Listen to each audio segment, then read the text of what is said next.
Hello, racers. Welcome back to another episode of Race in Review, the fifth episode after the fourth Grand Prix of the year. Of course, this is a show all about Formula One, and it's two sim racers trying to, talk about real racing, I'd say. One of us is a Lewis Hamilton fan, the other one is a Max Verstappen fan, and neither of us had a great weekend concerning that, but more about that later. My name is John, and I'm joined by the man with the best hair in the business. It's none other than James Hazel. Hello, how's it going? Well, it could be better. Yeah. Here I am sitting in my Red Bull shirt. Yeah. Not a great weekend for Red Bull. Not a good showing. No, this is how you probably feel like a Ferrari fan. Yeah. Right? Yeah. Like one weekend it's like, yes, we won a sprint race, or wait, we won Japan. Next week it's like, I hope we get top 10 this week.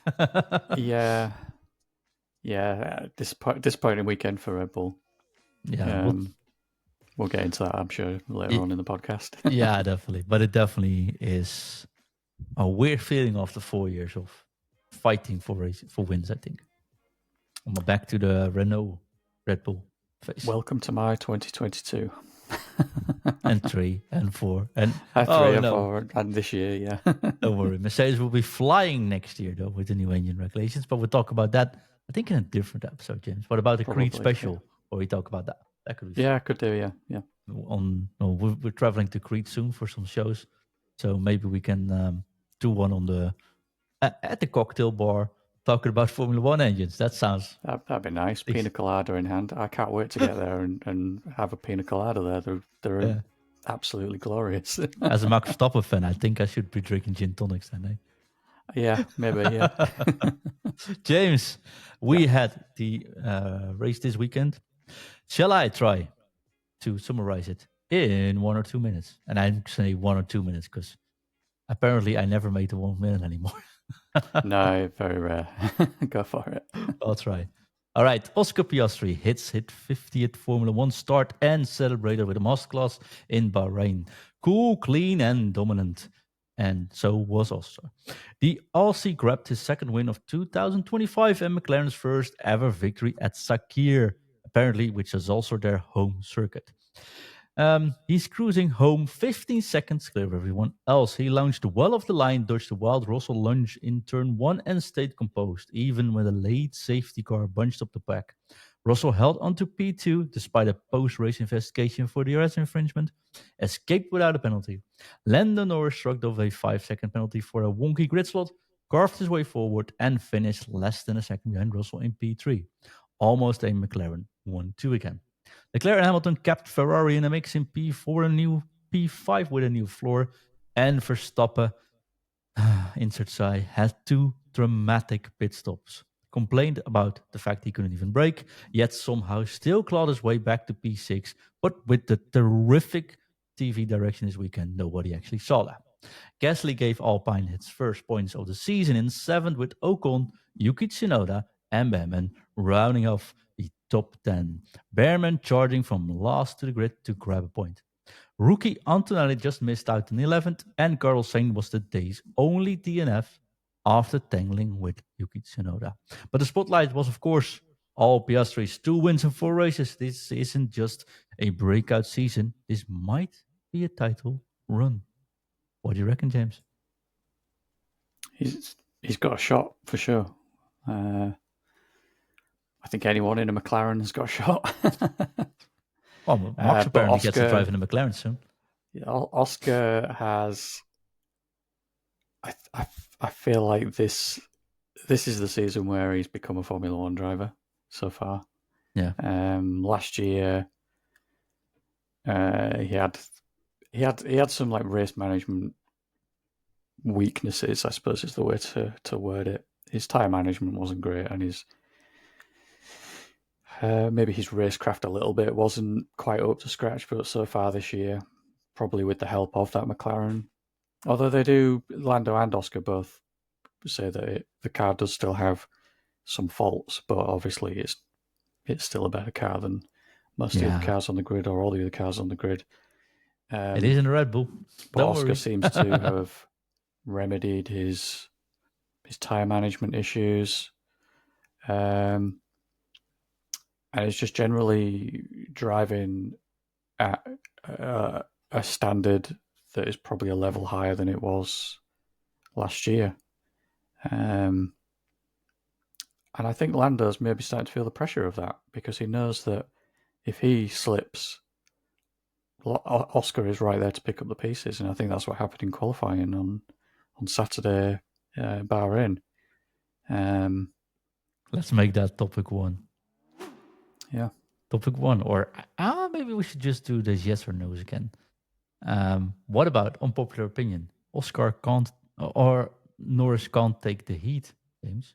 He's already buckling under the pressure. I think yes. He can't take the heat. Yeah. I see some potential sort of in his own head mental flaws, very similar to Hamilton.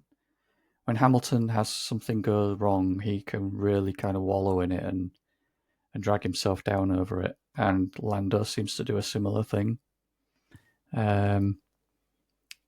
If he's struggling for whatever reason, he seems to kind of get in his own head about it and really kind of get into a bit of a self-pity sort of state over things. And that's not the sort of thing that makes a person faster, unfortunately.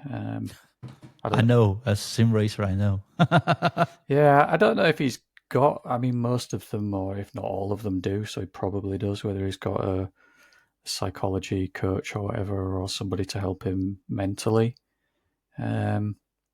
If he doesn't, he probably needs that, and if he does, then he maybe needs to try and take more of their advice on board, probably. But you can't help your own characteristics as well. It's very difficult to change who you are and your personality, and if you're the sort of person that can't take a blow well, and you kind of, you do let things get to you or upset you, it's very difficult to just decide, I'm not going to do that anymore. So it's just a characteristic of Lando, and I'm sure he'll figure a way out to get around it. Rather than changing himself, he just needs to maybe change his approach or something along those lines. But just because he's struggling a bit at the moment, and he still finished third. He had a pretty good At the end of the race, day, he's still leading the championship. And that was a bad weekend. That's not including the fact that he had poor qualifying. He messed up his grid slot and got a 5-second penalty, which really is what cost him second place. He also generally just had a bad race, I think. His racecraft was up and down and all over the place with some of his overtakes and some of the things he was doing on track. He was just it felt like a very scrappy race for him. And if a bad race still nets you third place, then he can't really complain. Or a bad weekend still nets him third place, he can't really complain too hard. True. I tend to agree with you, though, which isn't something we do too often here. Yeah. But let me also make a little bit of a comment about this. I do like the fact he's been so transparent about how he feels. I think that's actually a good role model of him showing I'm not in the best mood. I can't. But yeah, it's not necessarily a flaw. It's just what you do with it, I suppose. You don't necessarily have to show it to everyone, maybe. But on the other side, Eileen, if you get sixth in the McLaren, that ain't good on a qualification. He got sixth, right? I think, yeah. Pretty sure he was sixth. Yes, I think it was, yeah. That just isn't good enough, I suppose. But then again, it also just happens, and it's Bahrain. You can overtake here. It's not necessarily end. And you don't, like the way he reacted on the sixth position in the McLaren, which on the track you can overtake. One thing, just to throw a slight spanner in the works, he was only I say only, but he was only 4/10 slower than Piastri, and being 4/10 slower than Piastri, landed him 6th. Yeah. That's quite uncommon. It was a very, very tight grid time-wise. Well, except the Piastri, everyone was very close together. Yeah. Well, Piastri was 2/10 ahead of Russell, and then Lando was only 2.5 tenths behind Russell. So it was a very tight grid, and it was a case of small margins cost a lot of positions potentially. So I think we've got to be somewhat fair to Lando on that one. I think like I said, I think he had a pretty good race. He fought back, and that car is really, really something else, though. And but I think we're now 4 races in. It's pretty clear we are very likely to get a McLaren fight for the championship as well in the WDC. For me, at least, unless something big changes with the rule sets, we're sort of hoping on it, but I actually don't think that will happen. It will make that much of a difference. That Red Bull seem to be falling apart whenever the temperature goes above 20 degrees, like the old Mercedes did last year and the year before. So I don't think we'll have a fight for P1 in the World Driver Championship besides the 2 McLaren drivers. And I do feel that like Norris doesn't actually has the upper hand in this fight anymore. Yeah, I mean, on the topic of the car is good. It's not Red Bull 2023 good, but it's good. So yeah, a lot's been made of the car, and I think the car is good, but the Red Bull have also slipped up somewhere along the line, and No, it seems to coincide with that asymmetrical braking is when the car suddenly became unwieldy. As far as the driver championship, I mean, I'm not going to sit here and complain about the fact that the driver championship is only between 2 drivers when I'm a Lewis fan, and I was still happy to watch Lewis fighting against, Rosberg in 2014 and 15 and 16. Not quite as much with Bottas, but then again there was Seb around in 2017 and 2018 that kept it close in the Ferrari until they got scuppered by whatever happened with their engine. 2019 and 2020 it was a bit of a one-horse race with Hamilton, and then obviously 2021 was the big fight with Max. So I can't complain about it being a 2-horse race if it becomes a 2-horse race, because even if it's 2 teammates fighting, I'd still rather see that than like what we saw in 2023 where Max won all but 3 races, and the only other races that were won were 2 of them by his teammate. They were the only 2 races that guy won that year, and then a one-off win by Sainz. So if it's a 2-horse race, I'm still happy with that, because I think it does have the potential to go right down to the end, towards the end of the season. Maybe not the final race, but I think there's going to be ups and downs. There is still the potential for rules to change things. I think Ferrari have put themselves in a bad spot, partly because of their 2 disqualifications. So last race or the race before. But Mercedes are not that far behind. Red Bull, obviously, yeah, they had a bad race this weekend. They won in Japan last week. We're way different race, though. You can't overtake in Japan, so it's a different race and it's a different track. And this is what I keep saying almost every podcast: is that I think the cars are going to vary, as they often do, based on track conditions. I mean, apart from maybe 2023, where there was only one track that the Red Bull couldn't drive on, which was Singapore. Other than that, it just dominated the field. But I think we've had 4 races, we've had 3 different winners, we've had 2 teams winning. could be worse. I agree. I don't think we're in that bad of a spot just yet, and we've got rule change coming up, and we're still races. early in the season. There's development to be had. I mean, last year it looked very much like we were going to get a repeat of 2023, and then suddenly we had lots of different winners. So I think it's too early to be. There's still a development race happening to some extent. There are things that teams will have in the pipeline for the upcoming races, especially as they get closer to racing in Europe. So yeah, I think there's still a long way to go in the championship. Obviously, I think it could.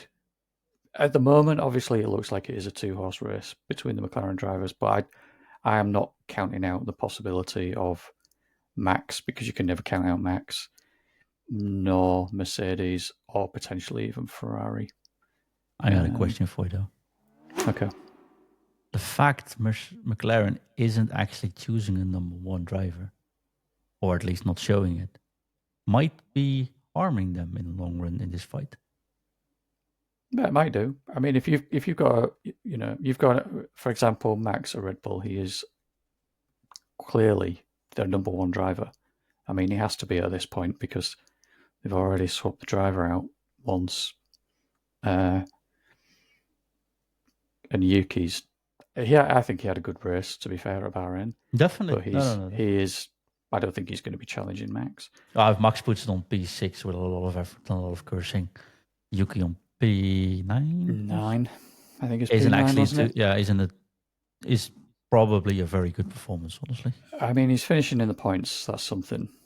And if he's finishing in the points when Max is only finishing 6, whereas Lawson was like finishing in the bottom 5 when Max was racing in the top 3. Lawson might be winning the penalty points championship if he puts it in a couple of weekends like this. So yeah. I think that just goes to prove that Yuki probably isn't too bad. Basically. No, I think we all agree that fact he should be. And he only finished 10 seconds behind Max, which is that's not after bad, a safety car though. I mean, I suppose it's a bit of a weird thing, but I think we haven't seen Lando or Piastri fight each other so far at all. Not properly. No, they often seem to that often seems to get scuppered before it can really happen by the team. Where they've effectively said whoever's in the lead maintains the lead for now. I mean, I think it was in Australia, wasn't it, when Oscar was behind Lando, and they said to Oscar, just hold station for now while we get through these back markers. And then by the time they got through the traffic, it wasn't really working. So no, James. Yeah. I have to say, Pierre Gasly, wow. Oliver Behrman, wow. This was a weekend. I think this is my statement. This might be this is how Formula One should be, a weekend like this. There were overtakes, there was strategy, it's a proper track. We had fights all over from lap 1 till lap 57. I don't even know, 57. We had everything here. We had pit stop dramas, multiple strategies, different starts, amazing. We had penalties, we had track limits. Please. I mean, the hard tire was properly poor, but everything else in this weekend was absolutely how Formula One should be. We didn't get a P1 fight, but besides that, this was such an entertaining race.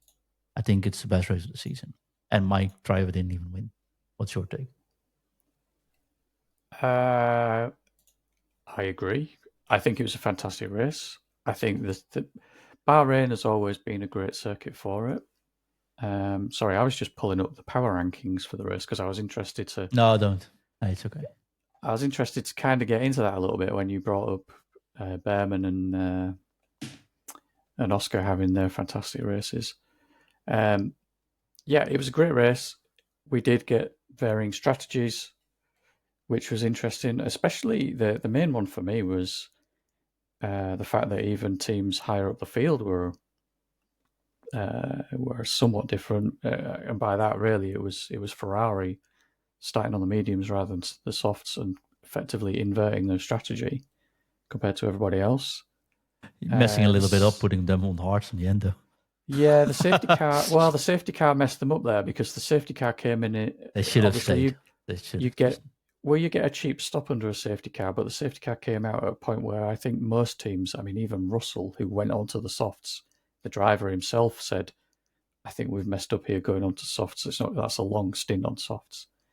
And I think Ferrari probably felt that way, and they were put in a position where it was basically we have to go hard or we don't stop now. But the pack's bunched up, and if they stop later for softs, they didn't have any fresh mediums, just to put it out there. So that wasn't. Well, they couldn't go on to mediums because they'd done 2 stints on mediums.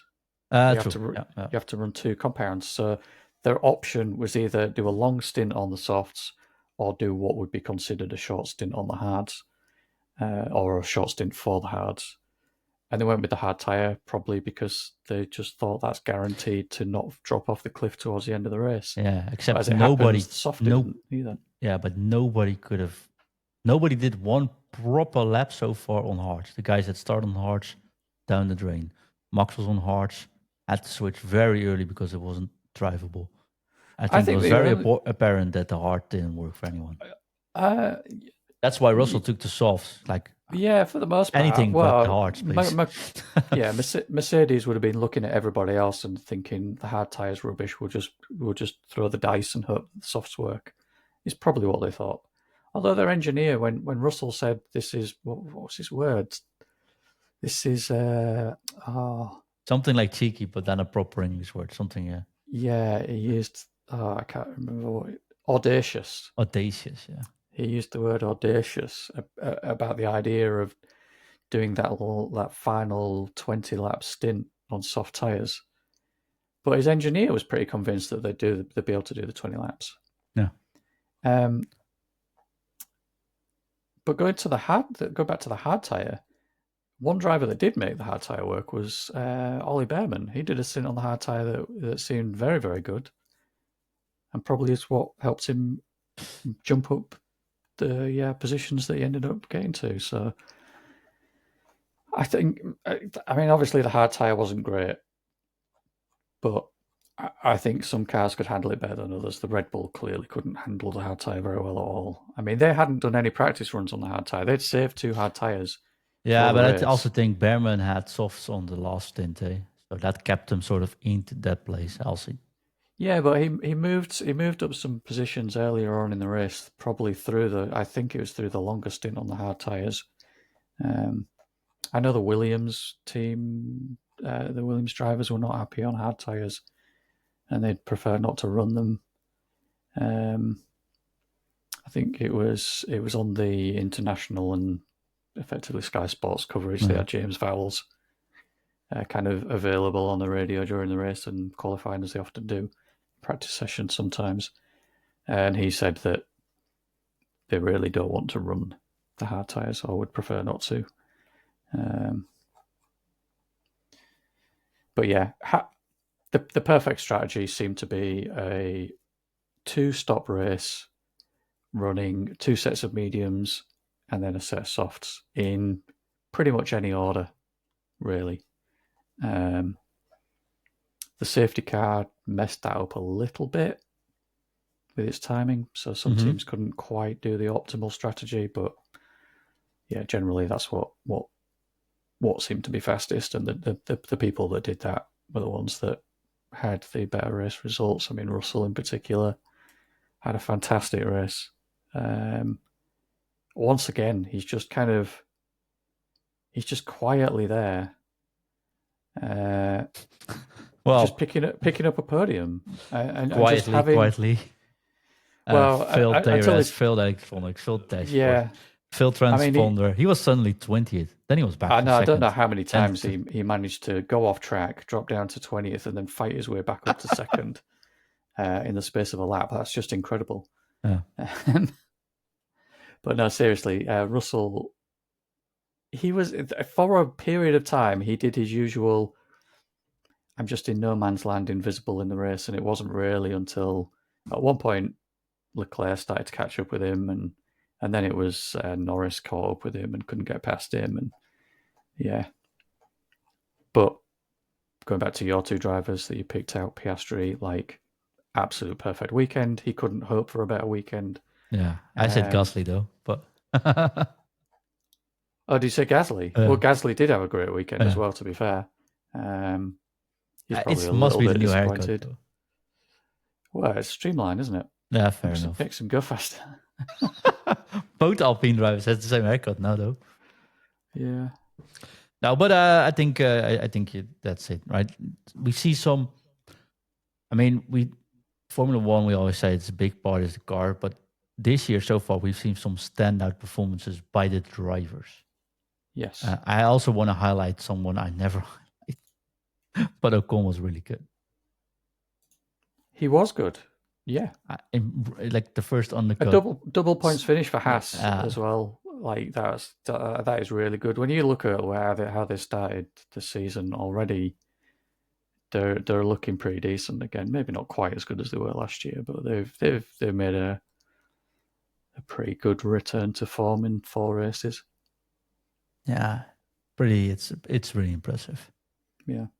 For our new floor, well, good, performed really well. I thought they weren't on par, but good races, both of them, I think. Yeah, I agree. I think in practice, I think it was, I can't remember if it was after practice or qualifying, Leclerc said that they maybe didn't quite make the gains that they were hoping for in Bahrain, but they do expect it to show its true value in the next race at Jeddah. Mm-hmm. That's yet to be seen, obviously, as we record this. But it actually seemed to come quite good for them. They had very good tyre life and tyre management, and I think a 4th and 5th, whilst they'll be disappointed to finish 20 seconds off the pace with Leclerc in 4th, I think overall they had a solid race at the very least. The qualifying maybe wasn't quite as good as they would have liked, but There's so many unpopular statements I could make now. Which one should I take first? I'm just a little bit in doubt here. But let's wait like this. I got one maybe for you. Red Bull's properly washed, James. they're certainly heading that way if they're not already.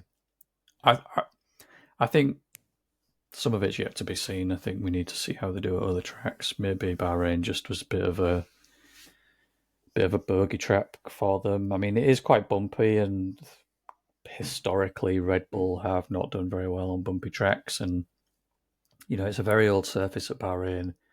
The first corner, 14 years old, 15 years old, something like that.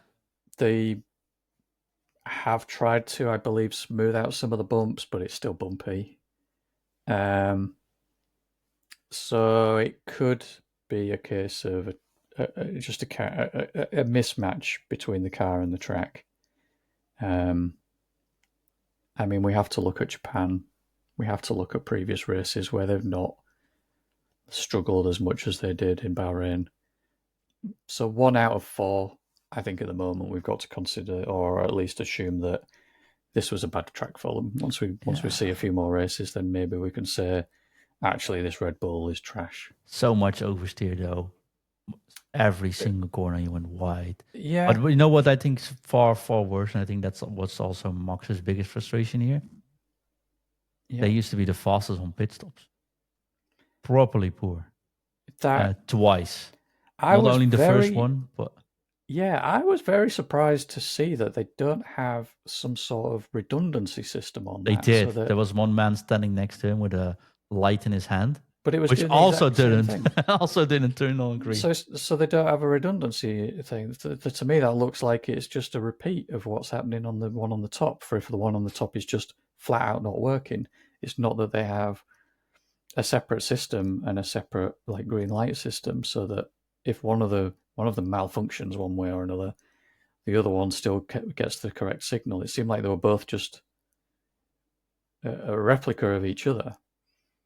Which that's not. Yeah. That's only a redundancy system for a flat out failure, as in power. I find it super funny that the second guy was standing next to it with a light in his hand, and that light did exactly the same. I was like, "What's your job?" Well, my job is here to just stand here with a light that doesn't work either. Yeah, that. But that was not the only bad stop. I mean, Yuki's stop was poor, but with the same issue, of course. But that was in this half a lap later, so I mean that happens. Yeah, and then sticky wheel as well. Yeah, and then bad strategy. Yeah, Like a sticky proper wheel, I bad suppose, is like that never happens. yeah. Well, they were missing their twins, weren't they? The pit stop twins. Yeah, but I mean, So they should they'll ask a be raise like, now because yeah, they should be doing. Yeah, they should be saying, well, look how you fell apart without us. twice, two races in a row. No, I think But I think that's what frustrated Max the most. Not only that the car isn't going the way he asked and he said that was bound to be happening if they didn't change anything, but also everything in the team is chaos. There's frustrations. There's still politics. There's like then the simple things, and I call it simple. Of course, it's not simple, but for Red Bull, these are the things they can always rely on: is strategy and good pit stops. And even these fell apart. yeah, they did. He didn't To be even want to fair, comment. Have you ever seen Max not wanting to comment on things? well, only when he's been protesting against Exactly. That the wasn't even the FIA case. effectively. So Oh, yeah, okay. I think it was. I think it was just a run of some serious bad luck, is what it was. Like the This is light, the infamous bananas. the lights failing puts pressure on the team, and when they've had one bad pit stop, you don't want a repeat of that. And like the sticky wheel just kind of compounded their weekend to some extent. And I think that was just like a sticky wheel is a sticky wheel. You can't, sometimes that happens. I think you can't guarantee that every wheel's going to come off perfectly every time. That's just not a thing. So I don't think they could be mad about that. I think they could be annoyed about the light system and the fact that they have a light system that when one errors, the redundancy one also errors the same way.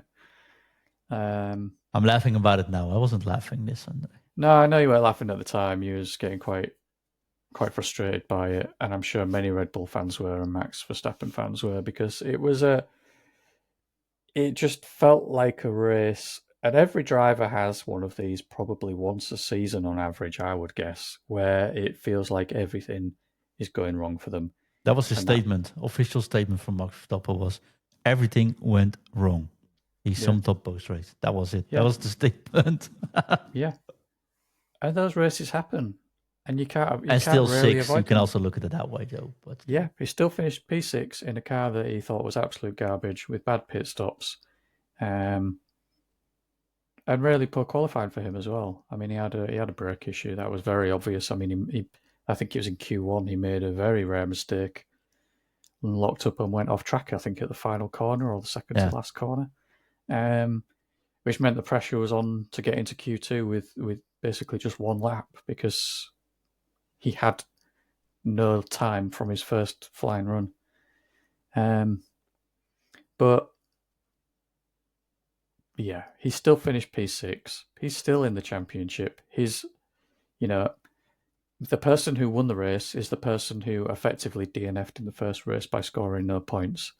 And the guy who's leading the championship only finished in third. So it's kind of all kind of balanced out and keeping them fairly close together. So I think he just has to. I mean, if I was Max, and it's easy to say this as a armchair expert, or whatever you want to call it, or you're on pundit, James. Keyboard warrior on Reddit or whatever. But Tifosi pundit. A Tifosi pundit. What he's got to look at is that he had a bad weekend, but he finished sixth, and his position in the championship is still looking very good for the rest of the season. Yeah, but the prognosis isn't good, right? But he's a perfectionist, and that's what makes a champion. So he's also going to be he said that. This is why I'm saying it's easy for me to say this, but he's expecting perfection from everybody all the time. Yeah, but he said this like, I'm giving everything, and I'm expecting the team to do the same. Exactly, it's a team sport, and to win championships, he and everybody around him and the rest of the team all have to be on the top of their game. The engineers have to provide a great car. The pit stop crew have to do the pit stops well. The other engineers and everything, they have to get the car set up right. The strategists have to get the strategy right. Everything. It's the pinnacle of motorsports, Formula One. So everybody is the best or among the best in their field. Yeah, I have an example of that, though. Who is definitely the best in the field is, of course, Mohammed bin Sulayem, who was back. James. Yeah, wanting He to was hug a and high former five rally. or Yeah. shake hands with everybody as they piled in after qualifying. During after the interviews, just race. walk straight to the in front of the Did he? camera. So. I missed the podium. I had He to was on the rush off podium. after No the race. worries. Yeah. Yeah. Did he hand out his medal? Yes. Yeah. I hate it. I hate everything about it. He doesn't need to be in the spotlight. He was like Lando was interviewed after the race, and then he was like, "Yep," in front of the camera. Up, back to Lando. He was trying to hug Lewis Hamilton, who just gave him a little tap on the shoulder and just walked past, which was hilarious. I saw that one. Yeah, Hamilton just blanked him and walked past him. Max didn't shake hands either. It was like high five, like waved his hand, like bye. Yeah, man, what's up with this? I mean, it's. I guess he has to be there in Bahrain. I get that, right? But I so far liked so much like having 3 races without seeing him on every single shot. I didn't even know he was there like the last 3 weeks. And then in a week where controversy hits a lot, and it just shows too short to talk about it as well. But he was also there because they were discussing engines again this weekend. They were having meetings to talk about what they want to do after the new engines that are coming in next year. Yeah. And at what point they might come in. Now, yeah, I mean, this is kind of going off into another topic, which we want to save for another time. But the gist of it is that they're trying to decide what they want to do once the next set of regulations end and when they might end. And they're still very far in between things. I think they're basically thinking that the earliest that could happen is 2030 because no manufacturer wants to put all this money into a set of regulations. It's only going to last 2 years. Audi isn't jumping in next year to 2 years later. Let's jump off. Yeah, exactly. They've already spending a fortune on the regulations that are about to come in. They don't want to then have to scrap all that for a new set of regulations. And then so quickly. Our friend Mohammed just starts screaming, "What about V10s? We should get V10s back." Of course, we're not getting V10s in any near future anymore. But it's nice for him to see if he can score some popularity points. That's a dead cat tactic, is what that is. That is about trying to distract from something else, and it's just about generating new headlines to make the headlines he doesn't want to be seen disappear. Did you mean politicians use this tactic all the time? First man stepping up? Yeah, we've had a lot of people from the FIA stepping down recently. The whole thing just feels like it's crumbling apart from the inside, and nobody is doing anything about it. Because the only way to do something about it is for somebody to step up and nominate themselves to be the new president of the FIA when elections start. Yeah, and although no one wants to do it because he's basically building a dictatorship in the FIA, and he's going to wreck it. Basically, I mean, he already is with some of these stupid rules about swearing and stuff like that. I mean, they bound in on those now. They said race driver can say whatever they want as long as it's not in a press conference. Which was basically the old rules as well. So yeah, and I think that's fair. That's what we want. When you start also big kudos to the rally sport for going full in on that. Oh yeah, I mean they had a massive impact on that with what they did by all the drivers stood together and the teams. No more press conferences. Good luck with this. And basically, they basically just said if those are your rules, we're not playing, and put the ball back in the FIA's court to do something about it, or lose out on potential media and stuff. So that was great for them, and I'm still disappointed that more people from Formula One didn't do that because that's all they needed to do. But anyway, yeah. But as a former rally racer, I mean, let's not go there, James.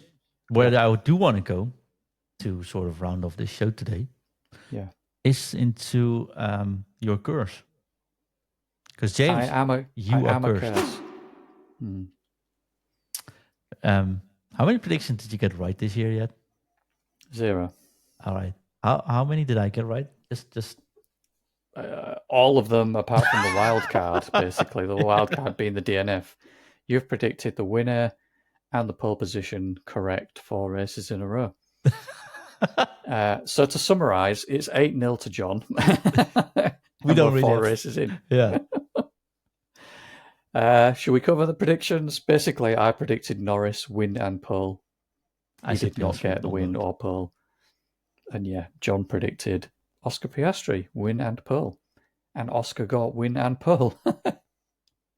And I my biggest victory is Max Verstappen last week when I said Max would actually get pole and win this, which if I put that into the actual betting website, we wouldn't need a sponsor for the show anymore. It's best not to reflect on these sort of things. Hindsight is 2020. Fair enough. Fair enough. Yeah, sorry, mate. Yeah, it's not a good season. Do you want to try it? For me. Do you want to try it again for the upcoming Jeddah track? That's what I'm here for. Yeah. Do you want me to say it first, or do you want to try it? No, I think you should go first. I think that's fair because I think I keep going first, and it's not. It's just because you host and ask the questions, but you should ask the questions and then answer first this time. All right. We used to alternate, but we've kind of not done that this year. There you go. Pole position.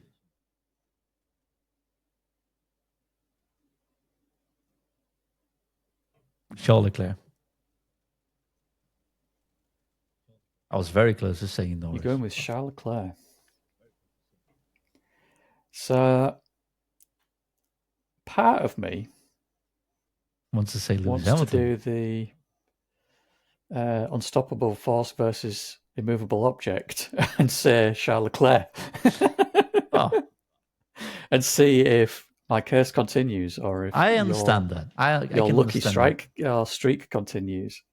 Is it lucky though? Yeah, I am going to go with a bounce back from Lando Norris and predict Lando Norris. Yeah.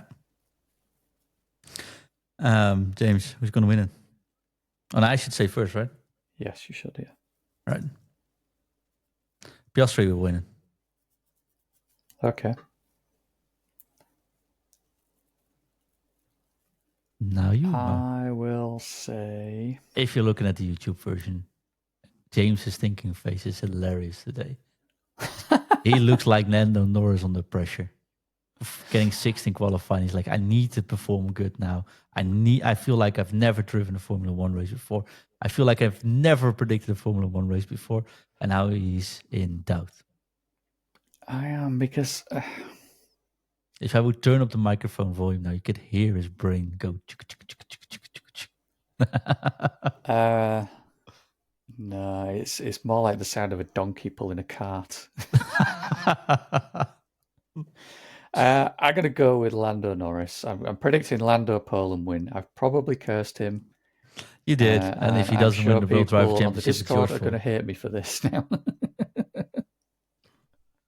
James, who's going to be the first DNF? That's the one you can start with. First DNF. So far, we did not get this right yet. So. I like this one just because it's just a wild card. It's very difficult for anyone to get right, isn't it? Because it's just completely random. We can predict Lance Stroll, but you never know. It might end up being Max. So who knows? I'm going to go with Liam Lawson. And I think he's going to compound his misery with a DNF and the first DNF. So second time this year you've picked Lawson. That's pretty funny though. Well, I picked Lawson in the first race. In the second race. I just don't massively rate him, and he's just a bit of a, I don't know. His racecraft just seems he's a bit like a Nick de Vries. Definitely has potential. He could win races, but in Formula One it just falls apart for him. Yeah, I don't think his career in Formula One is going to last super long. No, neither did I think about that about Doohan, especially after he crashed this Saturday again. Did he? Last week he crashed, of course. Sorry, yeah, he crashed in Japan. Yeah, and I was like, oh, that's the end of the career. We saw our dear friend Colapinto already doing some exercises and training, warming up, going all for it. But Doohan Yeah. had a terrific weekend. So he's not out yet. So Yeah. going back to the predictions, he will Yep. be the first one to crash this weekend on my list. Oh, you think so? Yeah. Okay, that'd be a shame for him if he does. Yeah, Jack Doohan, actually, just to quickly cover that, he looked absolutely fantastic in qualifying until Q3. Yeah. And then he didn't have the greatest qualifying. His race was decent. He finished 14th, though. He was out of the points where Gasly finished, 7th? Yeah, because he got passed by Max on the final lap. Yeah. But generally, he looked a lot better this weekend. I think he's still worth giving a few races and giving a shot to. You said look, though. I want to spend the next 3 minutes to complain about the woeful TV direction this weekend. Oh, yeah. Missing pit stops. Not giving Piastri the respect to film him outside of a little picture-in-picture box because there was, he finished the race, didn't get filmed because they were watching Norris versus Russell. Russell, yeah. But that's on the straight, on the first corner on Bahrain. There has never, ever, ever been an overtake there. So we knew already that would never stick. And we had Max being very close to Gasly, not even being mentioned anywhere. And he actually overtook Gasly before that first corner. I was so frustrated. I think it's poor not to show the race winner. I think it shows that you don't watch and that you've never watched Formula One because else you knew Oscar would never, Norris would never pass Russell anymore when they got there. Yeah. So that's safe to leave him be. And you completely forgot about the fight with Max and Gasly. And that wasn't the worst thing. They missed this, how the safety car happened. They missed Sainz hitting, Tsunoda hitting Sainz. They had the second incident with Lawson. They all missed it. Yeah. There was a lot of things missed. I mean, there was one point where Lewis was literally halfway through overtaking somebody, and then they cut to Charles doing the same thing. I mean, I joked they've got too many Ferrari overtakes to pick from, but it was rubbish race direction. Oscar Piastri finishing the race in first. I cannot remember the last time, if ever, they did not film the winning car crossing the line. Even when there's been a fight going on, like Lando following Russell. I think they actually have to do it because of sponsors and things on the That's car. what I But thought. it's also a matter of respect. He won the race with like 15 seconds lead. And although he's not my favorite driver in this situation, not what I'm rooting for, but you should show that. Yeah, he has earned that right by dominating the entire weekend. Practice sessions, qualifying, the race. Oscar Piastri was completely faultless. He deserved that shot of him crossing the line in first place and celebrating by driving, up close to the pit lane, the wall, whatever for the pits with his team hanging over and stuff and all that they always do. He deserved that, and I thought that was quite horrible that they didn't show that, because, like you said, once Lando tried to make that, I mean, I called it on the Discord at the time that move he tried to make on the outside of Russell into turn one. As soon as he did that and messed up, he basically sealed P3, because that is not an overtaking opportunity. Like, the only time that ever worked, and the only thing I can imagine he was trying to do, was to dummy Russell into going deep and then undercut them. And we have seen that happen a couple of times. I remember probably my favourite one, you probably will like it, was when Charles Leclerc did that to Verstappen in, I think it was 2022, when that season was looking close between Red Bull and Ferrari at the start of the season. We've seen other examples of it as well, obviously, but yeah, they just carried on focusing on that. And then once all that had happened, they never decided to cut to Max and Gasly either. Oh, and they lost the graphics again for like 20 minutes. You know why? Well, that was the transponder causing problems. It was the transponder from one driver causing issues, namely George Russell. But I think we can live without when the commentaries would say, like Russell is in second, but his transponder dropped off. We can still see everyone else. That's perfectly fine. I was looking on my iPads. I can still see the rest of the drivers. We're not that daft that we can't. We want to see the other ones. This sports is not like football where you can see all the players at the same time. We need a graphic to show us what's going on between all the other drivers. If 100% we do, the yeah. race director saw that, they could have seen Max was 3 tenths behind Gasly going into the last lap. They would have known that overtake was, at least that attack was there, and they would have known there was no way of Russell being surpassed by Lando. And I'm almost inclined to say the TV director was watching on his own TV. I don't know what they were doing. It was an auto cut or something. And I think don't know. the total package was super frustrating for me this weekend. Unless their feeling is that Lando is like the main title contender, and they want to focus on him to see what he does. It's race 4. I get, even if that's the case, it's race 4.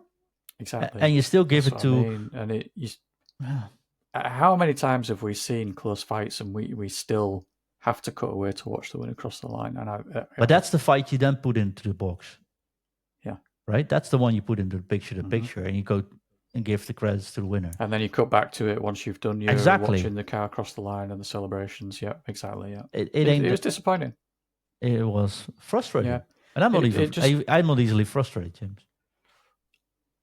But I'm flustered. You can see it on my face. I'm getting red skinned and all. Yeah, it was just disappointing all around that weekend by race direction and the graphics situation and stuff. A transponder can fry. That can happen, but yeah, you can't help something having a fault, but not unless you've got some sort of backup or redundancy in it. But I mean, they tried their best to then put up like the static times of how they were when they crossed the line at one point during the lap, and like refreshed that like once every 2 minutes. And they put in a little oversight with drivers on the right side of the screen suddenly, because they didn't have time. The commentary said they put it on the right side because there aren't times. Put that on the left side, but then don't show the times. Perfectly fine. Why it's suddenly in the middle of the screen on the right side? What we're doing? Yeah, it just felt very scruffy and very messy. It's like they've never practiced for. It is at least like they've never, like these aren't proper Formula One. They don't have the racing knowledge. It actually felt like that, because else I don't see what happened. It's not even a fault, like technically said. It's just you don't actually know what's going to happen, so you can't direct it. And I think it's such a bummer. Max going into the pits, completely missing that second pit stop, which they also watched. It was and we're lucky we're on like 5 screens watching this at difficult. Yeah, well, as soon as the timing screens died, I just brought up the data screen from the F1 TV, so that I could watch that and see that obviously Russell had a timing issue, but then just ignore Russell and just watch everybody else. So I could see that, Max was right on Gasly's tail for like 3 laps or whatever, or more than that. Antonelli went off when pushed wide, and he was on 4 strikes. Yeah. So he went off. I saw it on the timer. He went off. So I was like, okay, you will get a penalty. After the race, I actually saw he got pushed wide, which of course doesn't count, which of course doesn't make it for a penalty. But I was like, wait a minute. I have to watch back myself what happened there and why he didn't get a penalty. Yeah, that was by Sainz, I think, wasn't it? Pushed him wide. There was a bit of a... And it's totally fair. He shouldn't get a penalty by there. But when you're looking at this, he gets 4 strikes. He goes wide. I'm assuming it's a penalty. Yeah. And they didn't show it. So I was like, okay, that's a clear-cut penalty. Last but not least, James, do you think Russell should get a penalty? Now that I understand it better, no, I don't. I mean, he said himself that he lifted, and if they've looked at that data and it proves that he lifted, there's no need for a penalty, gain no advantage. He recognised that there was a fault, and he did the sporting thing of not using it to his advantage. So I can only applaud George Russell for that, to be fair. I think that was very good of him, and I think they made the right decision. Do you want to say something about Hülkenberg getting disqualified? 3rd car this year, 4th car this year. That's for his plank again, wasn't it? Yeah. Same as I said about Lewis. Rules are the rules. If you break them, you break them. You can't be lenient on any of these sorts of things, because otherwise the teams start pushing the limits more and more. You just have to set a hard line on it. And if anyone crosses that line, that's it, they're out. So unlucky for Hulkenberg.